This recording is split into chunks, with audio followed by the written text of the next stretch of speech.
Ndabasuje mwese bakunzi b'ibiganiro bya Jero TV kandi mbaha ikaze ku biganiro bigiye bitandukanye tugenda tubaha uko bwije n'uko bukeye. Ngaruka cyane ku bantu batanga komenti, ndabashimiye cyane mukavuga uko mubyumva, mukabaza aho mutumva, rwose biba byangaragaje ko mwakurikiye cyane. Rero tuje abari mu ntara zitandukanye z'igihugu, Iburasirazuba, Iburengerazuba, Amajyepfo ndetse n'Amajyaruguru. Ndabizi neza ko hari abantu benshi badukurikirana buri munsi uko bwije n'uko bukeye, ariko ntibagiwe n'abari hakurya y'igihugu cy'u Rwanda. Mwese mbifurije amahoro y'Imana, kandi nanone ngira ngo nihanganishe abababaye, abarwaye indwara zanze gukira burundu, ni mwihangane, mu ijuru hari Imana kandi ibibarebera, igomba kubakomereza ubugingo bwanyu. Mujye munasenga, burya ntabwo iba yabibagiwe ibibareba. Kandi nanone ngira ngo nihanganishe abari mu bibazo bigiye bitandukanye. Hari umuntu ushobora kuba atarwaye ariko afite ikindi kibazo kindi kimubangamira cyane ku buryo cyaruta n'indwara. Abo bantu bose bagiye bababaye ni ukuri ndabihanganishije. Mujye mumenya ko ibyo ntago bibura kubera ko turi mu isi yo kubabara ndetse no kwishima. Ni uruhurirane rw'ibintu bibiri, kubabara no kwishima. Ariko rero umuntu byaziyeho rimwe niyihangane, ubundi bigomba gusimburana, ukababara rimwe ukishima. Ubwo rero ndagira ngo mbihanganishe. Nk'uko bisanzwe rero muri kumwe nanjye Janviere, nkaba uyu munsi nabateguriye ikiganiro cyiza cyane. Abakunzi banjye bakomeje kumbwira ngo nzabashakire umuti w'indwara yitwa infection. Infection murayazi, ntago ari infection zo mu maraso nje kubigisha, ahubwo ni infection urinaire, yandi akunda kwibasira cyane abagore ndetse n'abakobwa, ariko n'abagabo badasigaye, ariko by'umwihariko cyane abagore ndetse n'abakobwa. Iyo ndwara yibasira abagore n'abakobwa cyane ntago bikura ko ifata n'abagabo. Abagabo nabo irabafata ndetse n'abasore ikabafata, kuko ni indwara yandura cyane. Ni indwara yandura bitewe n'aho bahurira, bashobora kuba bakoresha wenda nk'ubwiherero bumwe, bigatuma yandura. Ese ashobora kuba ari umugore n'umugabo, wenda umugore ayirwaye akanduza umugabo. Iyo ni indwara yandura cyane, ikibasira cyane abagore n'abakobwa, wenda n'abagabo, ariko umubare uri hejuru ni uw'abagore n'abakobwa. Wakibaza ute se nk'umuntu ufite iyo ndwara ibimenyetso byayo ni ibihe? Iyo ndwara rero ifite ibimenyetso bigiye bitandukanye. Ushobora kujya kwihagarika ukababara, ndetse ukaba wakihagarika inkari zikazana n'amaraso. Icyo ni ikimenyetso cya infection. Ikindi cya kabiri, ushobora kujya kumva ubishaka cyane kwihagarika, ubishaka hafi no kwinyarira, wagerayo hakaza utuntu duke cyane, kandi nanone wagenda ukumva ukibikeneye, ukumva ugishaka nanone kunyara. Urumva ko iyo ni indwara mbi cyane, kubera yuko yangiza ibintu byinshi bigiye bitandukanye.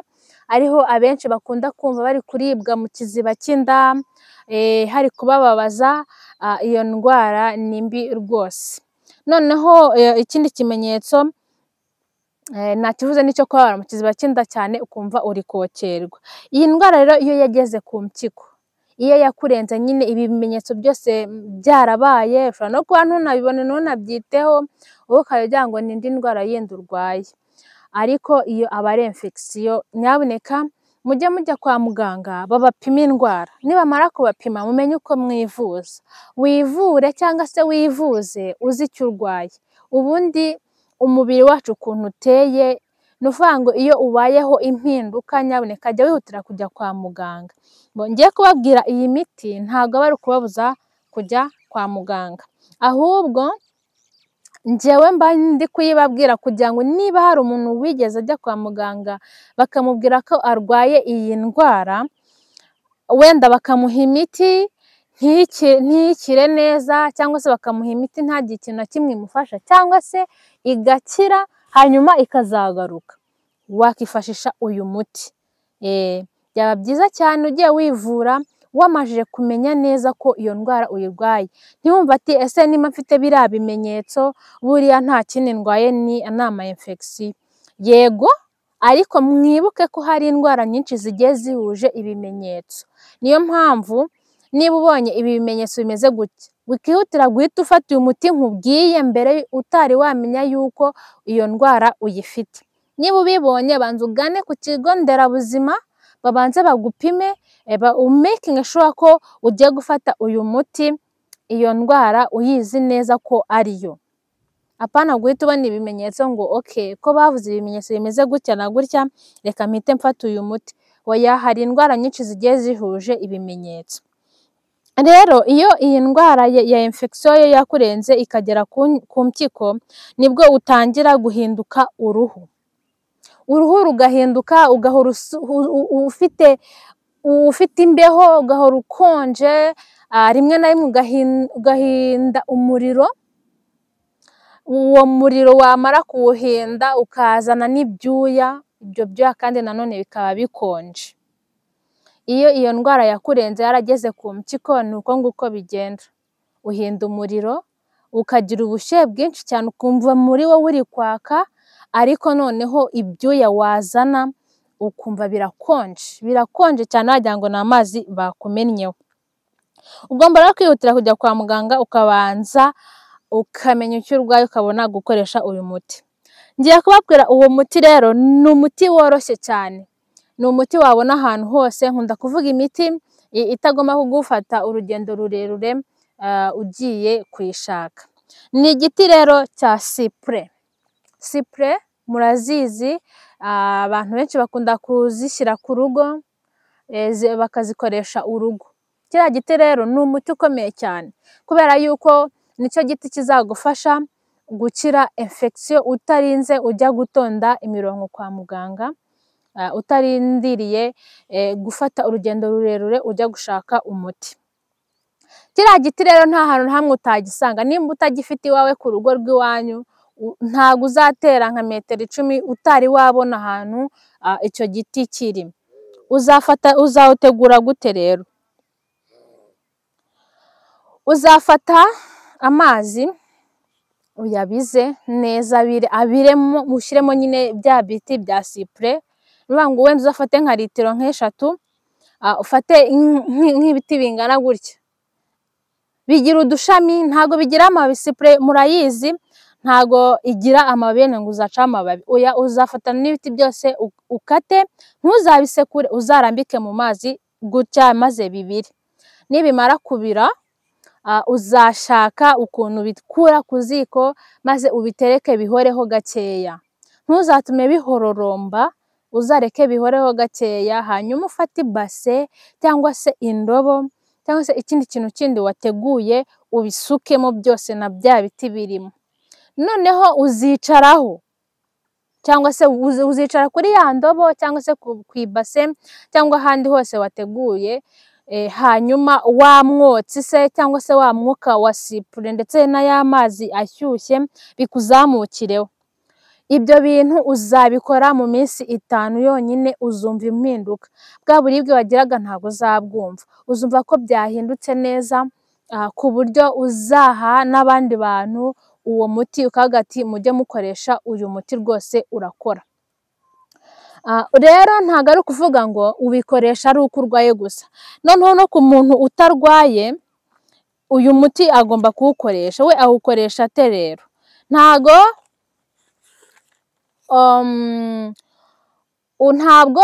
uzategereza yuko uzarwara, kuko infection zataka cyane cyane igitsina gore cyane, bitewe n'ahantu hagiye hatandukanye wagiye ukoresha ubwiherero bwaho, ibintu bigiye bitandukanye. Niyo mpamvu rero buri munsi ugomba kwirinda iyi ndwara. Ku muntu utayirwaye uzajya ufata amazi buri munsi, ufate nka litiro 5, nurangiza uyashyire mu ndobo, mu isafuriya uyabize, ushyiremo za cypress igira ibintu bimeze nk'ibibuto cyangwa utubuto tuba turiho, uzifate uzihondahonde ushyire muri ya mazi, hanyuma ufate na capsine. Capsine buriya ni umuti uvura ibintu byinshi cyane bigiye bitandukanye, ufate na capsine uzishyiremo, hanyuma nanone ujye ufata ya mazi uyiyuhagire, uyoge. Ariya mazi ni umuti ukomeye cyane ku bantu bafite iyi ndwara. Hanyuma rero numara kubikora gutyo, uzajya ubikora nka 2 mu cyumweru, wowe utarwaye nyine ushaka kwirinda, uzajya ubikora nka 2 mu cyumweru, woga ayo mazi arimo izo mbuto, hanyuma nyuma uzumva impinduka, uzajya wumva umeze neza cyane. Bajya bakubwira ama infection uyoberwe uko afata, uyoberwe ari ibiki.